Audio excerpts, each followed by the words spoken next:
La situazione in Ucraina si aggrava ulteriormente con l'intensificarsi delle tensioni tra Russia e Occidente.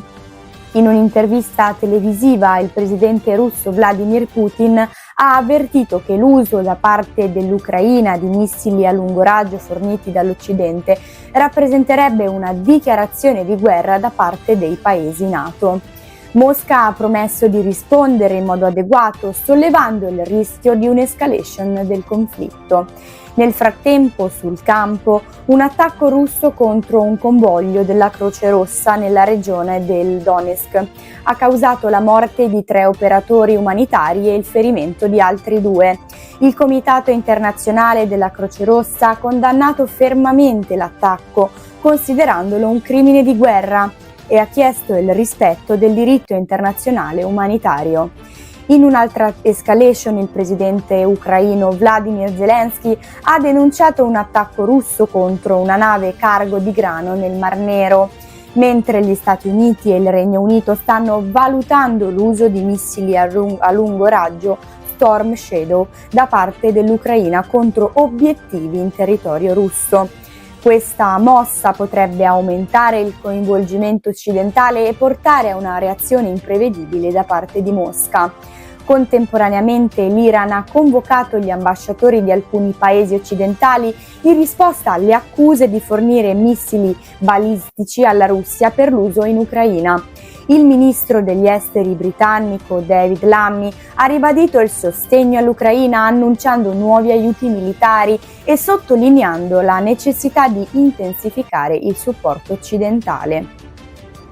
Il Cremlino ha avvertito che l'uso di armi occidentali sul territorio russo aumenterebbe il coinvolgimento NATO e porterebbe a una risposta dura da parte di Mosca. Questi sviluppi indicano un potenziale peggioramento della crisi ucraina con possibili conseguenze globali.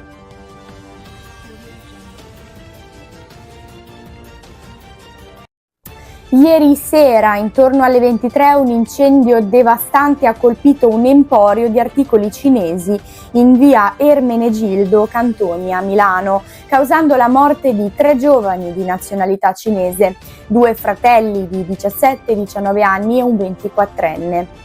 La tragedia ha scosso profondamente la comunità locale e ha chiesto un intervento immediato da parte dei vigili del fuoco, che hanno lavorato tutta la notte per domare le fiamme e mettere in sicurezza l'area. Sul posto sono giunti anche i soccorritori del 118 e la polizia locale. Le indagini sono in corso per chiarire le cause dell'incendio e non è esclusa la possibilità di un'origine dolosa. Si parla di possibili minacce ricevute dai proprietari del negozio nei giorni precedenti, alimentando i sospetti su un atto intenzionale.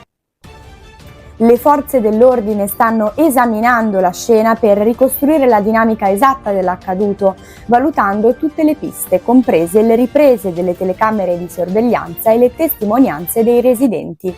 L'evento ha sollevato forte preoccupazione, richiedendo un'indagine approfondita per far luce sulla tragedia.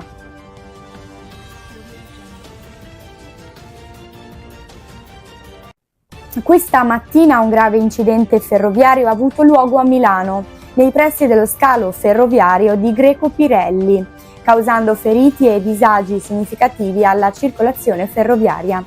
L'incidente si è verificato intorno alle 6:30 quando un treno merci è deragliato, perdendo un container che è finito sui binari e ha colpito un treno passeggeri in transito sui binari adiacenti.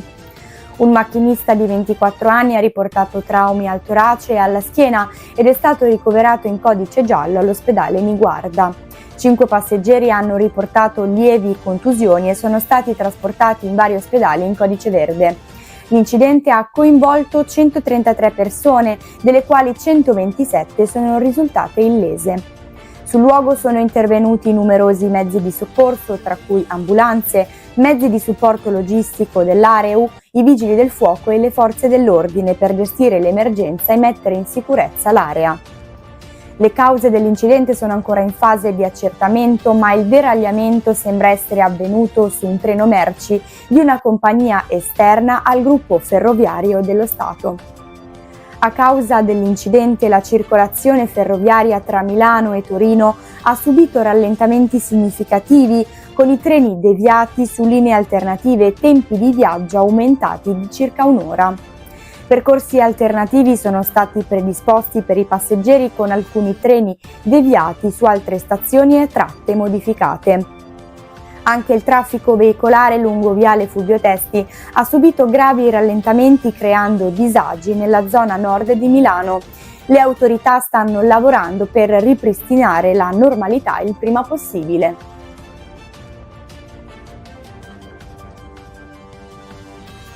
Giovanni Parlangeli, esponente di spicco del clan mafioso tornese padovano e latitante dal maggio 2023, è stato arrestato dalla Polizia di Stato all'alba in un casale di campagna tra Taviano e Racale, in provincia di Lecce.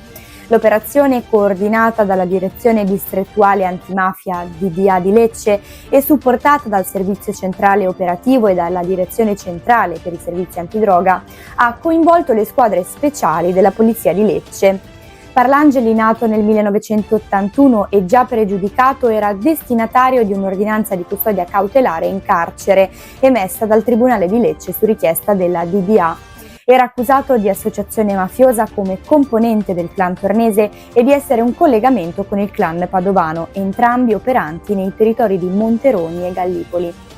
Le indagini hanno mostrato che Parlangeli aveva un ruolo chiave nel controllo delle attività economiche sul territorio di Gallipoli, rappresentando gli interessi dei clan tornese e padovano, storicamente legati da un'alleanza criminale. È sospettato di aver estorto oltre 60.000 euro a un operatore economico locale sotto minaccia mafiosa. Durante la perquisizione del casale, le forze dell'ordine hanno trovato munizioni e documenti falsi per l'espatrio, suggerendo che il latitante stesse pianificando una fuga all'estero.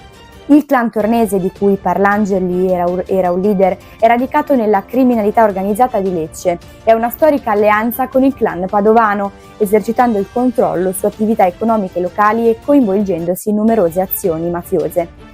L'arresto di Parlangeli rappresenta un colpo significativo alle operazioni dei clan nella zona di Gallipoli e Monteroni. La DDA di Lecce continua a indagare per smantellare la rete criminale associata e ridurre l'influenza di queste organizzazioni sul territorio.